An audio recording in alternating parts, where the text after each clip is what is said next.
세상의 모든 아트를 리뷰하는 세상 모자란 아저씨들 세모아입니다. 와. 오늘 다뤄볼 예술 작품은 그리스 영웅들의 전쟁 서사시 트로이입니다. 오, 트로이.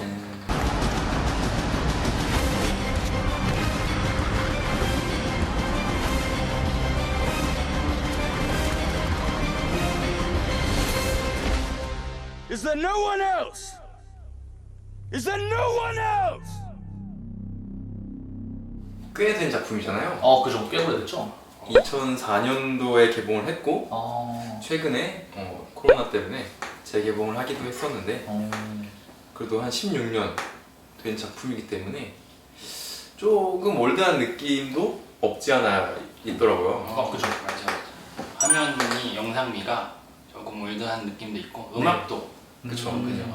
오히려 좀 그런 부분들이 조금 더 감상의 포인트가 될 수는 있는 것 같아요. 딱 옛날 영화 보는 느낌이었어요. 네. 그때. 좀 오히려 더 클래식하고 아마 좀 그런 2000년대 이후에 태어나신 분들이 봤을 때는 지금 저희가 막 흑백 영화를 보는 그런 느낌이지 않을까. 맞아. 네. 감독이나 출연진만 봐도 그 당시에 굉장히 화획을 긋던 그런 분들인데 사선에서나 바이센티니얼맨 그리고 에어포스 원 등을 감독했던 볼프강 페터겐 감독이 감독을 했고 아킬레스 역을 봐도 브래드 피트. 브래드 피트. 네, 우리 빵형. 빵형. 네, 진짜 그 최전성기의 모습을 볼 수가 있어요. 진짜 멋있었어요. 네. 맞아. 그리고 헥토르 역의 에릭 바나. 헥토르. 네, 그리고 파리스 역의 올랜도 블룸. 이때는 약간 신인이었는데 그죠. 반지 제왕을 찍고 한 2년 있다가 이게 개봉이 됐거든요. 레골라스로 인기가 정점에 올랐을 때 그때 맞아요. 바로 이제 트로이가 또 개봉을 해서 네. 헬레네 역의 독일 배우인 라이언 크루거. 그리고 오디세우스 역의 역시 반지 제왕에 나왔던 슈원 비니. 보름 이르죠. 보름. 네. 그리고 아가멤논 역의 브라이언 콕스 등이 이제 출연을 해서 진짜 배우들의 연기만으로 봤을 때는 그것만 보더라도 일단 재미가 있죠. 연기를 너무 잘해서 그렇죠. 네. 부분의 몰입도가 굉장히 뛰어났어요. 네. 그죠. 그리고 반대로 또 연기를 너무 못해서 아. 부분에 몰입도를 떨어뜨리는 것도 그것도 빈번하게 있었죠. 일어나죠. 맞아요. 네. 근데 이렇게 열거해 놓으니까 이름값만 보면은 그쵸. 진짜 어마어마한 배우들이 대거 네. 출연했네요. 호메로스의 일리아드를 원작으로 하긴 했는데 그렇죠. 사실 이 일리아드와는 좀 갭이 많이 있죠. 아예 다른 작품이라는 느낌이 굉장히 강하고 그런 원작을 좀 잘 안 살리려고 고증 같은 부분은 되게 잘 살렸다는 느낌이 맞아. 들죠. 네. 그래서 고증 같은 거 보면은 고라니 증오해. 병사들의 창을 보면 다 청동기예요. 맞아요.冲동이죠. 네, 녹색 빛을 띠고 실제로 청동은 아니고 청동으로 제작된 무기도 있긴 있었는데 한 9정 정도가 있고 고무로 만들었다고 하더라고요. 그런 청동에 살짝 무른 것을 질감을 표현하기 위해서. 그리고 9정 정도 만든 것도 이제 그 날카로움보다는 살짝 둔탁함 맞아요. 그런 걸 표현하기 하려고 이렇게 만들었다라고 하더라고요. 그쵸. 말 탈 때도 이제 등자가 없죠. 그 등자 같은 경우에는 거의 한 1000년 조금 안 돼서 지난 다음에 이제 나오는 기술이기 때문에 그래서 그게 저는 되게 놀랐던 게 원래 그 등자 없이 말을 타면 굉장히 어렵고 힘들잖아요. 등자가 있어도 아마 말을 타는 경험이 없는 사람들은 되게 위험한데 그거 없이 탔는데도 그 몸값 높은 배우들이 굉장히 잘 연기를 해내죠. 정말 달리면서 막 전쟁씬도 찍고 하는 거 보면서 와 이거 영화 되게 이거 위해서 돈 많이 들였구나 라는 생각을 거기서 하긴 했습니다. 저희가 원래 알던 트로이는 이제 원래 신화적인 내용이 나오고 거기서 수많은 이제 그리스의 영웅들이 출연을 하는데 그죠. 사실 이 영화는 그 중에서 이제 헥토르와 그다음에 아킬레스 두 인물을 중심으로 이야기를 다루죠. 실제로도 두 인물들이 전체적인 스토리를 끌고 나간다는 느낌이 강하고 그 둘의 연기도 너무 좋잖아요. 둘 정말 연기도 박빙이죠 아주. 브래드 피트가 연기한 아킬레스 싸움의 신으로서 나오잖아요 거의. 그죠. 네, 반인 반신이고 무적이고 죽지 않는. 네, 그래서 여기서도 그런 뭔가 정말 전쟁의 신 같은 그런 느낌을 보여주고 그런 얘기도 대사도 많이 나오잖아요. 아킬레우스가 없으면 안 된다고 하고 진다. 네, 진다고 하고 무조건 역사적인 전쟁에는 역사적인 그런 아킬레스라는 장소가 있어야 된다라는 얘기도 하고 실제로 싸우는 걸 보면 거의 독보적으로 화살을 그냥 이렇게 다 피하더라고요. 네, 약간 주인공 버프 그러니까. 굉장히 그리고 진짜 잘 싸우죠. 맞아요. 화려하게. 심지어 방패를 뒤로 딱 끼는 순간에 활이 날라서 너무 멋있어요. 방패로 탁 막아지고 버프긴 버프인 것 같아요. 네. 또 재밌던 게 아킬레우스 하면은 신화를 이제 대표하는 인물인데 그죠. 여기서는 굉장히 인간적인 모습으로 그려지고 거의 그런 인간미를 좀 대표하는 헥토르와 함께 그런 인물로 좀 그려지더라고요. 그죠. 신화에서는 원래 불사신이잖아요. 그죠. 그 발목 빼고는. 그죠. 그래서 그런 부분에 대해서 표현을 하는 것도 그런 뛰어난 무술 실력 때문에 무적인 거죠. 그죠. 영화에서는. 그리고 그 무적이 되는 무술 실력에 근간이 약간 그런 빠른 움직임과 몸놀림이라고 치면은 아킬레우스가 발목을 다쳐서 죽는 거는 이제 그런 움직임이 봉쇄되면서 그런 자기의 장점을 못 살리고 결국 죽게 된다라는 거를 신화의 내용을 그렇게 영화적인 해석으로 잘 표현한 것은 또 아닌지. 아킬레우스와 함께 또 다른 주인공, 아킬레우스와 굉장히 비슷하면서 또 다른 헥토르. 헥토르. 네, 아킬레우스는 좀 더 그런 용맹하고 그런 뭔가 영웅적인 면을 보여준다면 헥토르는 영웅이지만 더 인간적인 모습을 굉장히 되게, 가정적이었어요. 네. 근데 옛날 사람들이 생각하는 그런 교본 같은 그런 느낌이죠. 정말 가정에도 충실하고 나라에 대한 애국심, 또 자기 뛰어난 무술 실력까지 해서 정말 어디 하나 손색 없는 빼놓을 데 없는 그런 사람으로 나오는데 또 그래서 굉장히 좋아합니다. 네. 또 자기 동생을 살리기 위해 자기의 명예나 이런 것도 다 버릴 수 있는 사람이고 배우를 너무 잘 썼어요. 그리고 네. 에릭바나가 너무 찰떡이에요, 이미지가. 아폴로는 섬기잖아요, 트로이에서. 그죠. 그리고 대부분의 트로이 사람들은 그 신에 대한 믿음이 굉장히 강하다는 듯이 연출이 되는데 그 중에서 유일하게 되게 이성적인 그죠. 사람으로 그려져요. 맞아요. 뭐 대사를 봐도 신이 활을 쏠 줄 아냐 맞아. 물어보고 그리고 전략가로서 약간 어떻게 보면 그런 무술 실력을 가진 아킬레우스보다 전략가로서 좀 더 그려지는 모습이죠. 전쟁의 허망함을 좀 잘 아는 인물로 그려지면서 조금 그런 전쟁의 회의감을 좀 느끼잖아요. 처음에 아킬레우스랑 만났을 때도 그게 뭐가 중요하냐, 전쟁이 왜 중요하냐, 수천 년 후에 다 먼지가 되고 사라질 건데 라는 식으로 얘기를 하는 거 보면은 평화를 좀 사랑하고 그런 전쟁의 허망함을 알고 그런 사람으로 그린 게 아닌가 싶더라고요. 그래서 이제 파리스가 그 헬렌의 처음에 배에서 몰래 데려온 거 보여줄 때도 우리 저기 헥토르가 파리스를 혼내잖아요. 네. 너 사람 죽여봤어? 너 사람 죽는 거 본 적 있어? 너 인성 문제 있어? 그래서 영화의 최고 명장면이라고 하면 아킬레스와 헥토르의 결투씬이잖아요. 이건 뭐 어쩔 수 없죠. 네. 애초에 그 둘이 싸우게 된 계기도 굉장히 오해로 인한 그죠? 오해가 오해를 낳고 복수가 복수를 낳은 경험이라고 생각을 하는데 사촌 동생으로 나오긴 하지만 네, 파트로클로스가 죽임을 당하고 그죠? 그것 때문에 이제 분노한 아킬레스가 헥토르에게 결투를 신청하는 건데 근데 저는 네, 헥토르가 좀 불쌍하다고 생각한 게 네, 이 파트로클로스가 그냥 자기 맘대로 영화 내에서는 자기 맘대로 헬멧 쓰고 갑옷 입고 아킬레우스의 갑옷을 입고 그냥 나가요. 그죠?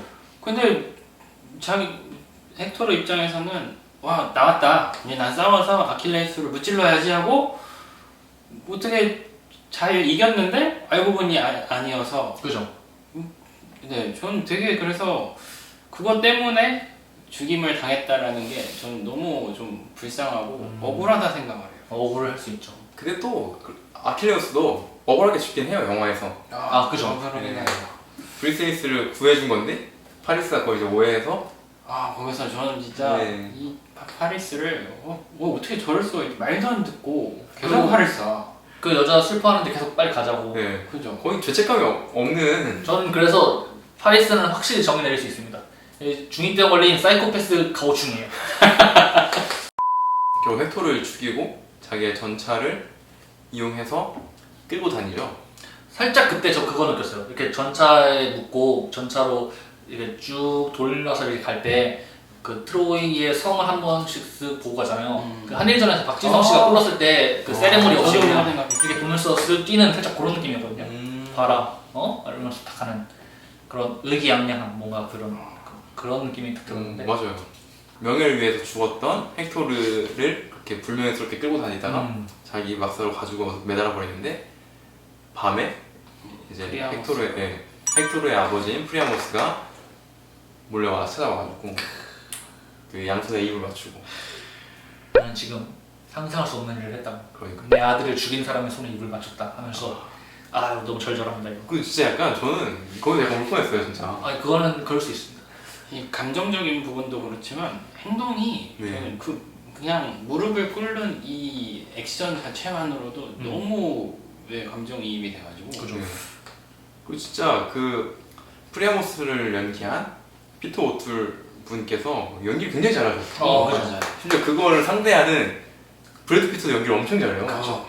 네, 애써 그 울음을 참으면서 그러면서 결국 시체를 이제 돌려주게 되죠. 예, 그죠. 네, 그러면서 이제 친구라고 하죠.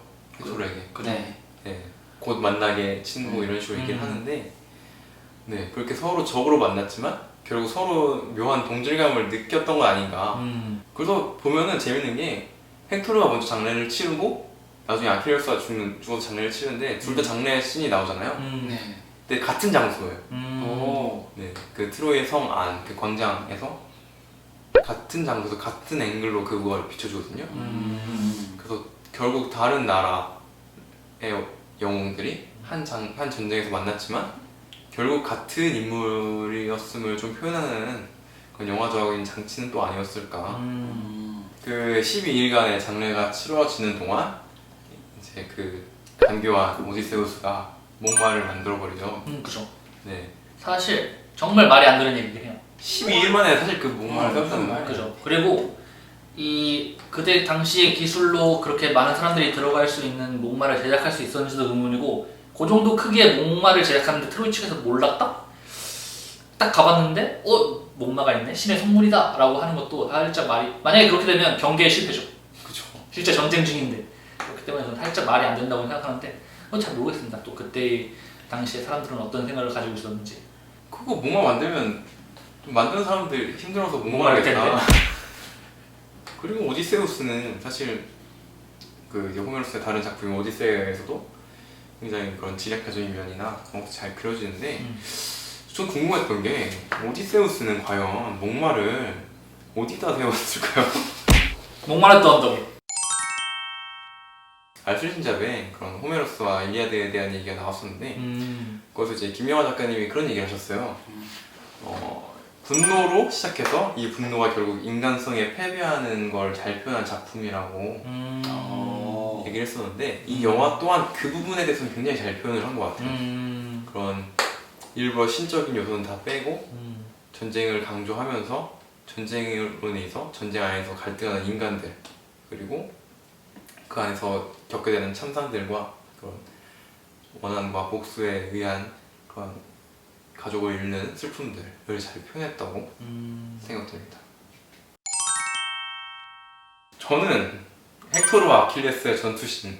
그건 어쩔 수가 없죠. 네, 제가 이제 다른 두 분이 다 그걸 하실 것 같아가지고 다른 걸 찾아보려고 했는데 이거 말고 생각나는 게 없어요, 명장면으로는. 굳이 다른 걸 찾아보자면 이제 그 트로이가 함락될 때 그 사람들을 죽이는 그 장면하고 메넬라우스 죽고 나서 돌격할 때 그 전쟁.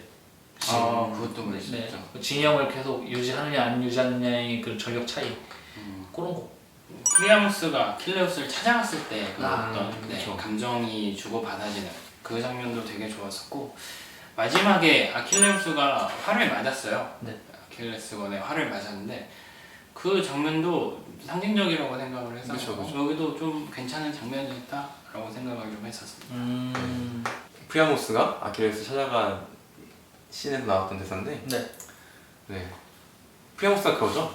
무릎을 꿇고 아킬레스의 손에 입을 맞추면서 차마 하기 힘든 일을 방금 했다고. 아들을 죽인 자의 손에 입을 맞췄어 하는데 그게 이제 제가 꼽은 명대사입니다. 네, 결국 전쟁으로 인해서 아버지는 아들을 잃고 아내는 남편을 잃고, 하지만 거기서 용서가 없고 자비가 없다면 결국 거기서 계속 반복되면서 서로 계속 죽음을 낳고 결국 원한만 낳는 그런 관계가 된다는 걸 잘 표현하지 않았나 싶습니다. 좀 웃기긴 하지만 제가 뽑은 명대사는 네. 아킬레우스가 헥토르를 찾아갔을 때 헥토르 이름을 몇 번을 외치죠. 아. 전 근데 그게 굉장히 인상 깊었어요. 네. 처음부터 마지막 외치는 그 순간까지 네, 그 감정이 목소리에 다 담겨가지고 아. 그래서 저는 이게 제일 명대사 아닐까라는 생각을 했습니다. 제가 생각하는 명대사는 이거는 이제 초반에 나오는 내레이션에 나오는 건데 우리가 누구였으며 또 얼마나 용감했으며 뜨겁게 사랑했는가라고 브래드 피트, 즉 아킬레우스가 질문을 던지고 영화를 시작합니다. 제가 볼 때는 아킬레우스의 삶이 딱 그 질문에 부합하는 삶이었던 것 같고 또 이제 우리가 살아가면서 뭐 역사에 이름이 길이 남지 않더라도 다들 이제 삶의 종착점은 어떻게 보면 그 질문이 우리에게 던져지는 답을 찾기 위해서 살아가는 것이 아닌가라는 생각을 들게 해서 그것을 명대사로 꼽아봤습니다. 3점.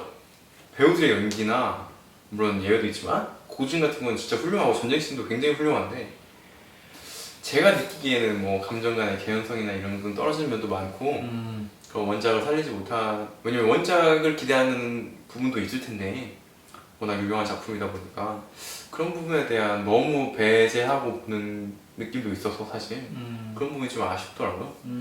한 줄 평을 하자면 그곳에 신은 없었다. 인간만이 있었을 뿐.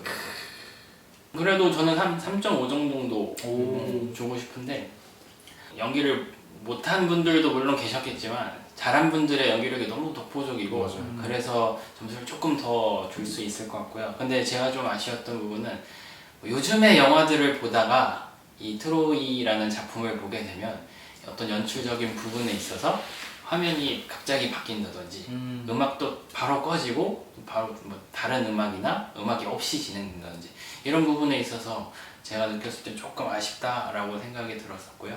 이 영화를 보고 한 줄 평을 남기면 아킬레우스는 너무 멋있다. 네, 그 정도까지 하면 될 것 같습니다. 멋있죠.